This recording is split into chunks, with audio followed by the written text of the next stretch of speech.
Luis del Pino es Radio Libertad. La Unión Europea exige a Israel que detenga los ataques en Gaza. En un mensaje en redes sociales, el alto representante de la UE para Asuntos Exteriores y Política de Seguridad, Kaja Kallas, ha escrito que la UE deplora la ruptura del alto el fuego en Gaza y la muerte de civiles, incluidos niños, en los ataques israelíes. Israel debe poner fin a sus operaciones militares y reanudar el ingreso de ayuda humanitaria y electricidad a Gaza. Hamas debe liberar a todos los rehenes inmediatamente, ha explicado Kallas. Además, Kallas también ha comentado que los palestinos y los israelíes han sufrido enormemente durante el último año y medio. La reanudación de las negociaciones y el avance hacia la segunda fase es el único camino a seguir, ha finalizado. Ante esto, el líder de Vox en Europa, Jorge Buxadé, ha respondido diciendo: no pusiste ningún tuit con la masacre de alawitas, drusos y cristianos en Siria. Al contrario, le soltasteis 2.500 millones de euros a los islamistas para financiar su genocidio.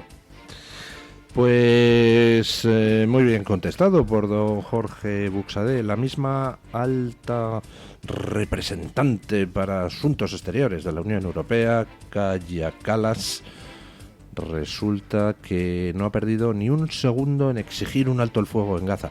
Resulta curiosísimo, ¿no les llama a ustedes la atención esa rapidez a la hora de exigir altos el fuego a Israel en Gaza y ese curioso empeño en que la guerra en Ucrania continúe?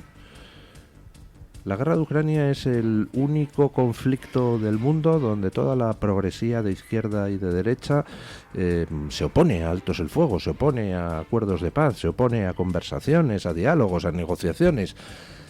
Pero en Gaza, vamos, ha tardado un microsegundo la Unión Europea en salir a pedir a Israel que ponga fin a los ataques con los que Israel está respondiendo a la falta de disposición de Hamas a liberar a los rehenes que quedan. Hace nada hemos visto cómo se asesinaba a más de 7.000 personas por parte de las milicias islamistas próximas al gobierno sirio. 7.000 personas, incluyendo miles de civiles, mujeres, jóvenes. Bueno, civiles eran prácticamente todos, no sé si habría algún combatiente antigubernamental, pero vamos, personas que no eran precisamente combatientes. 7.000 cristianos, drusos, alawitas, chiíes, masacrados por las milicias islamistas próximas al nuevo gobierno sirio. Ni un tuit puso esta señora alta representante de la Unión Europea para Asuntos de Política Exterior. Vamos, la sucesora de Borrell, para entendernos. Ni un mísero tuit. Y no solo eso, sino que la Unión Europea ha premiado con 2.500 millones de euros en ayudas al gobierno sirio antes de ayer. ¿Qué quieren que les diga? La Unión Europea no necesita una reforma. La Unión Europea necesita tirarla abajo y reconstruirla partiendo de cero, volviendo a lo que fueron las ideas fundacionales. La Unión Europea ha sido cooptada por una casta corrupta y repugnante al servicio siempre de las peores causas. Por cierto, ¿sabían ustedes que el padre de Kaja Kallas, esta alta representante para Asuntos Exteriores de la Unión Europea, pues fue militante del PQS, del Partido Comunista de la Unión Soviética, hasta 3 minutos antes de la independencia de su país báltico? Por supuesto, todo el mundo tiene derecho a cambiar de opinión, ¿verdad? Aquí también está España llena de franquistas reinventados en antifranquistas. Véase la familia Bono, por ejemplo. En fin, pues eso, que la Unión Europea ha tardado un microsegundo en decirle a Israel que detenga los ataques. ¿Qué está haciendo Israel? Pues básicamente lo que está haciendo Israel es ya ir a saco.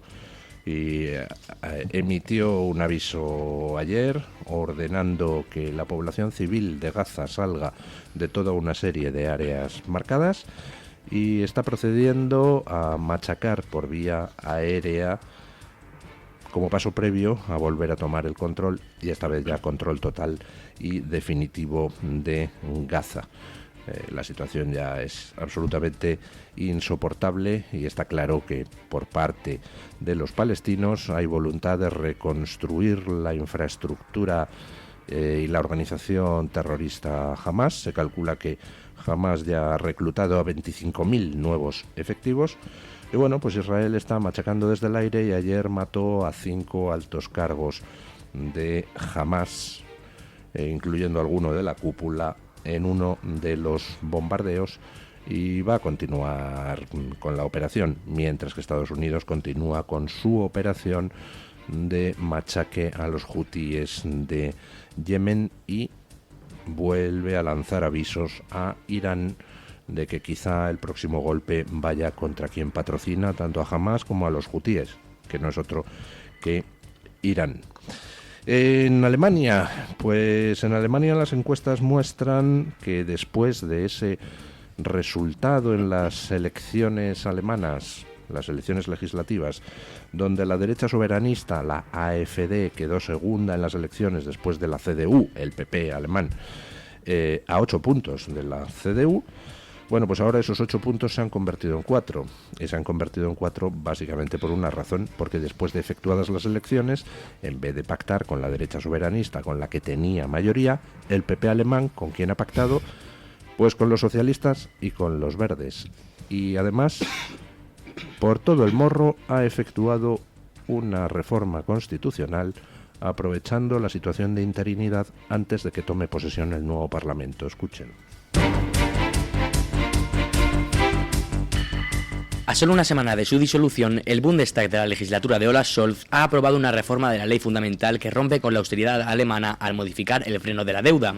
Sus impulsores justifican la medida para impulsar la inversión en infraestructura y dar el que el futuro canciller Friedrich Merz llama el primer gran paso hacia una comunidad europea de defensa. Mientras tanto, la CDU pierde apoyo en plena negociación para una gran coalición con los socialistas, según el último barómetro de RTL/NTV. La encuesta de este martes le otorga un 27% de intención de voto, 1,5 puntos menos que en las elecciones del 23 de febrero. Por otro lado, AfD sube al 23% frente al 20,8% anterior, quedando a solo 4 puntos de la CDU. Desde AfD afirman que esta tendencia es una consecuencia lógica y que solo con ellos Alemania volverá a hacer una política para el pueblo y no contra él. Vamos a ver, ¿está bien que Alemania aumente el gasto de defensa? Pues está estupendo, claro que sí. Tenía que haberlo aumentado hace muchísimo tiempo. Lo que pasa es que para aumentar el gasto de defensa, pues hay básicamente 3 vías. Primera vía, le subes los impuestos a los ciudadanos. Problema, eso es muy impopular, ¿verdad? Todo el mundo queremos que se aumente el gasto de defensa, pero hombre, que nos obliguen a pagar todavía más impuestos, pues en fin, no nos gusta. Descartada esa vía. Segunda vía, oye, pues recorta otros gastos. En vez de gastar dinero en mamarrachadas, progres, en vez de gastar dinero en chiringuitos absurdos, en vez de gastar dinero en programas delirantes, recorta todo eso y con eso que recortas, pues pagas los gastos en defensa, ¿verdad? Esa sería una vía que parece bastante lógica. No le tocas las narices a los ciudadanos y cumples con tu compromiso de aumentar el gasto de defensa. Pues no, esa solución, que es la lógica, no la quiere la casta política alemana, como no la quiere ninguna casta política europea. Bueno, alguna sí lo ha hecho, la holandesa, por ejemplo. En el resto de países, Alemania incluida, pues hombre, es que meter la tijera en otros gastos pues dejaría en el paro a tanto activista político siempre progre. Con lo cual, pues no, tampoco. Entonces, ¿cuál es la tercera solución que queda para aumentar el gasto militar? Pues aumentar la deuda. Es decir, hacer que lo paguen los ciudadanos, pero sin que se note, hipotecarles. Para que luego, pues, la factura de los intereses de la deuda crezca en años siguientes.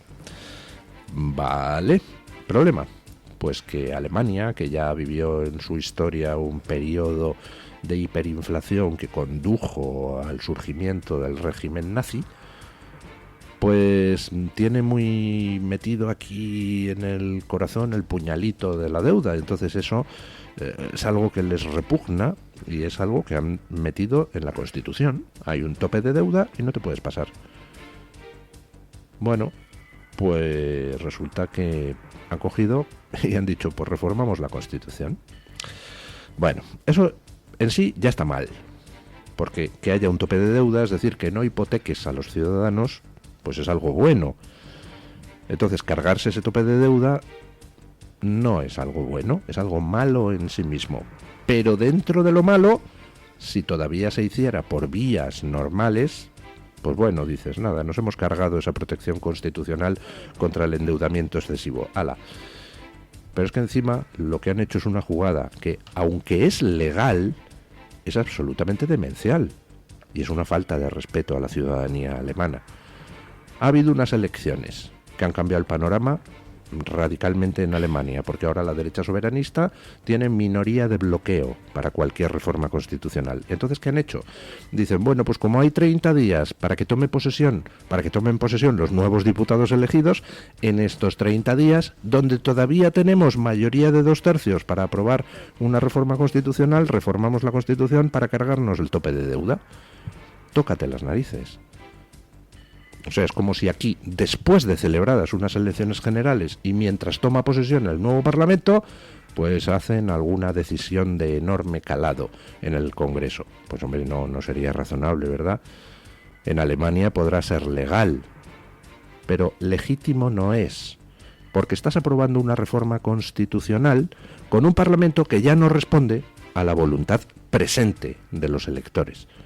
Te estás riendo de los electores, estás diciendo, me aprovecho de que todavía tengo durante 30 días a los diputados antiguos.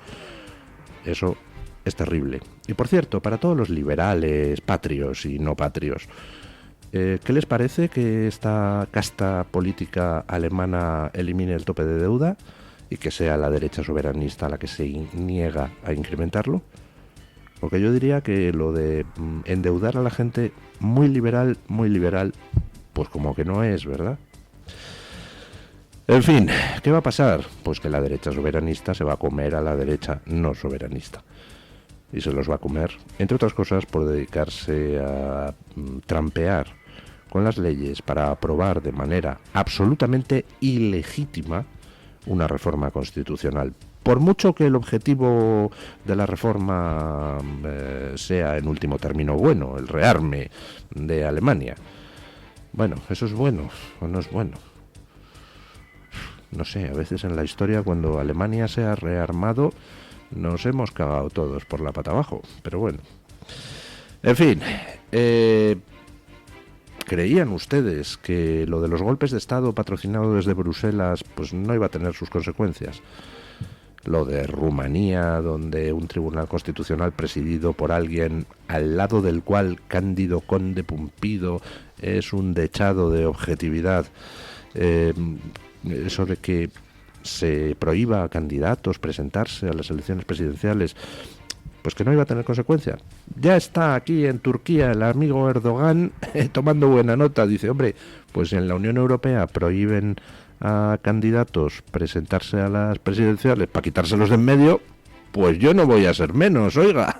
Y a ver quién me dice ahora desde la Unión Europea que estoy siendo despótico o dictatorial. Escuchen.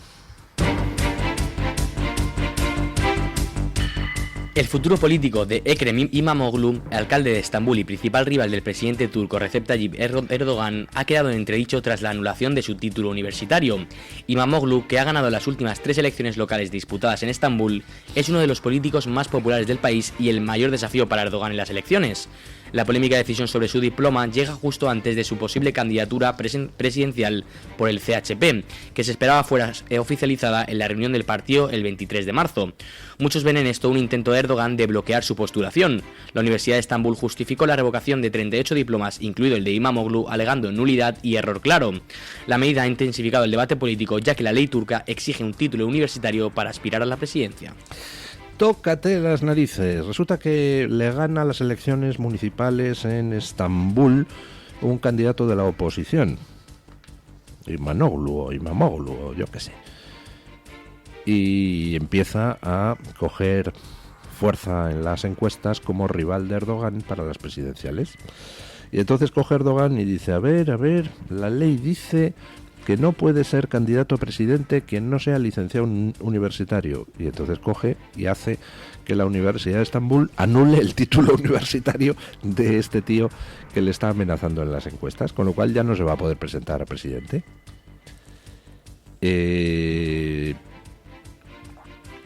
En fin, ¿qué nos parece eso? Pues hombre, una clara maniobra, ¿verdad?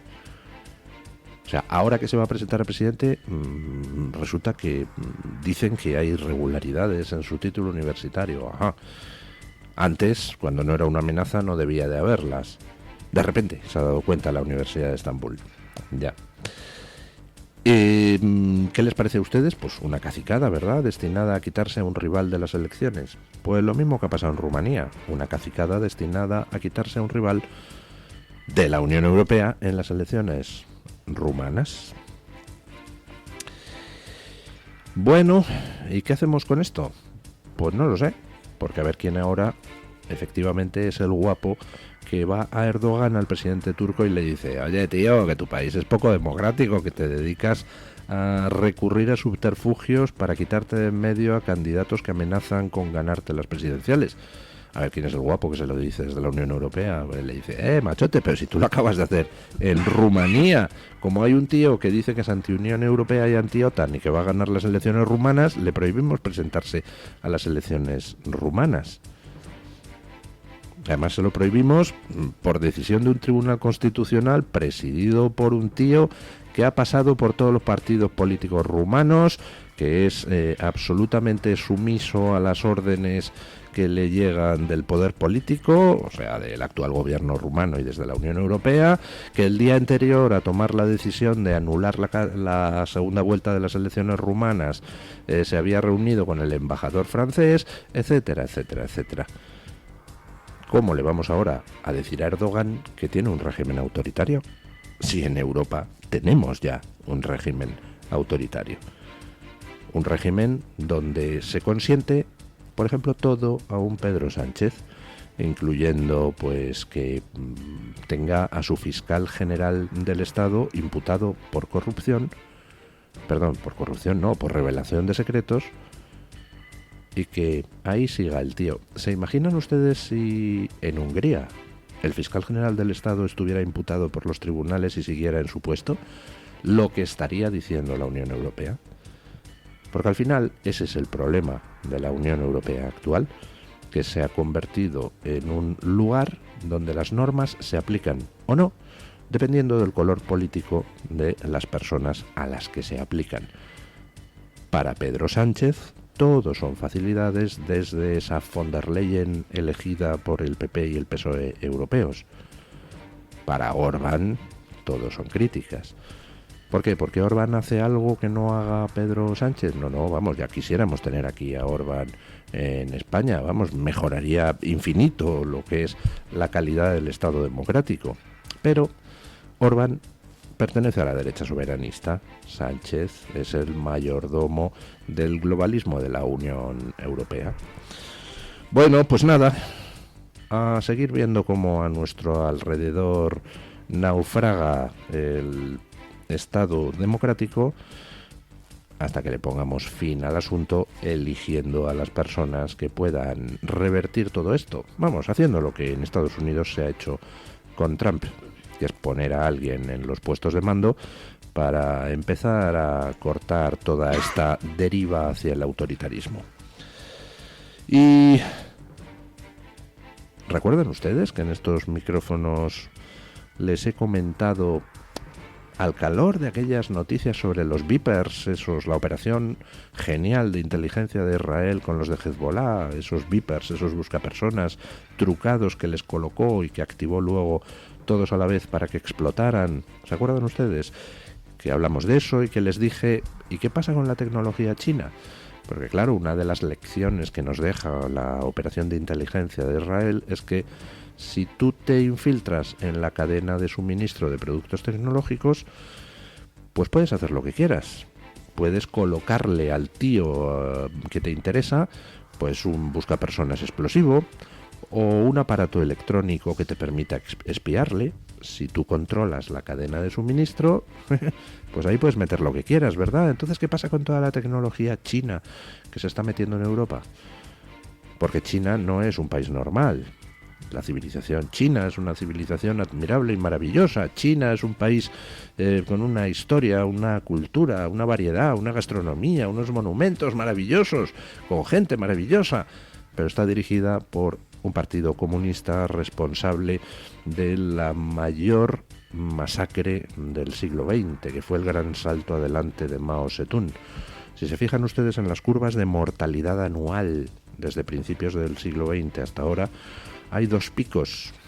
Se trata de una mortalidad que, a medida que avanza la tecnología, a medida que se producen más alimentos, a medida que se producen más fármacos, va descendiendo, con dos picos, donde de repente se para el descenso y hay un pico de mortalidad enorme. Uno de ellos es la pandemia de COVID, el otro es el gran salto adelante de China, que fue una catástrofe humanitaria, un genocidio en toda regla, ¿verdad? Bueno, pues el mismo Partido Comunista sigue dirigiendo China. Y ahora, pues investigadores españoles de una empresa gallega especializada en temas de seguridad han descubierto que un microprocesador chino perteneciente a la empresa con sede en Shanghái, Espressif, pues resulta que tiene funciones ocultas, no documentadas por la compañía. Escuchen. La empresa gallega de ciberseguridad Tarlogic Security ha identificado una posible amenaza en un componente presente en la mayoría de los dispositivos electrónicos cotidianos, el microchip ESP32. Este microcontrolador fabricado por la compañía china Espressif estuvo presente en más de 1.000 millones de unidades en 2023, integrándose en teléfonos móviles, tablets y ordenadores. Los investigadores Miguel Tarrasco Acuña y Antonio Vázquez Blanco descubrieron que el ESP32 contiene comandos no documentados que podrían explotarse para realizar ataques. Inicialmente, Tarlogic calificó la vulnerabilidad como una puerta trasera, lo que implicaría una intención deliberada. Sin embargo, ahora la describe como una funcionalidad oculta, alineándose con la postura de Espressif, que ha emitido un comunicado negando cualquier intencionalidad. O sea, hay comandos no documentados que permiten tomar el control del dispositivo, pero no es una puerta trasera porque no hay intencionalidad. Obviamente, pues los investigadores españoles que lo calificaron de puerta trasera inicialmente, pues hombre, para curarse en salud y que no les demanden, porque eso de que hay una puerta trasera implica que se ha hecho a propósito, y hombre, pues alguien podría coger y llevarles a los tribunales, dice, bueno, pues no será una puerta trasera, pero el caso es que es una funcionalidad no documentada que resulta que permite, con determinados comandos, tomar el control del dispositivo. 1.000 millones de aparatos vendidos en 2023 llevan ese chip de una compañía de Shanghái. ¿Qué otras puertas traseras o comandos no documentados hay en otros aparatos de fabricación china? ¿Comprenden ustedes por qué Estados Unidos estaba tan pesado, especialmente durante la legislatura primera de Trump, en decir que Europa no adoptara la tecnología 5G china? ¿Se imaginan ustedes las redes de comunicaciones mundiales de móviles en manos de chinos que ponen funciones no documentadas en los chips de los teléfonos móviles? ¿Se imaginan ustedes lo que es que una potencia dirigida por un partido comunista que a fecha de hoy está cometiendo un genocidio en una parte de su territorio, en Xinjiang, contra la minoría uigur? ¿Se imaginan ustedes la red de comunicaciones mundial de móviles en manos de ese partido comunista?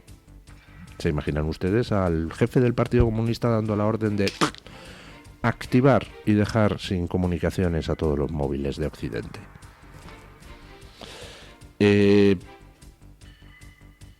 Creo que es hora de que algunos vayan abandonando el infantilismo y pasen al mundo de los adultos. En estos momentos, hablando de amenazas, ¿quién es la mayor amenaza que tiene Occidente en estos momentos? Pues hombre, resulta que Rusia pues no está en disposición de hacer, por ejemplo, algo como esto, tomar el control de 1.000 millones de aparatos electrónicos occidentales de un plumazo. Porque Rusia, pues es un tigre de papel, como ha demostrado en Ucrania.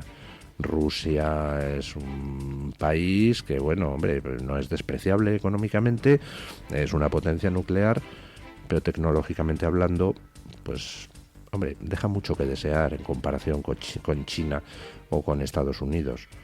no tiene la capacidad de hacer daño que tiene China. China tiene una enorme capacidad, el Partido Comunista Chino tiene una enorme capacidad de hacer daño sin disparar un solo tiro. Y bueno, pues este es un ejemplo, esto de que han descubierto estos investigadores gallegos. ¿Cuántos otros ejemplos habrá?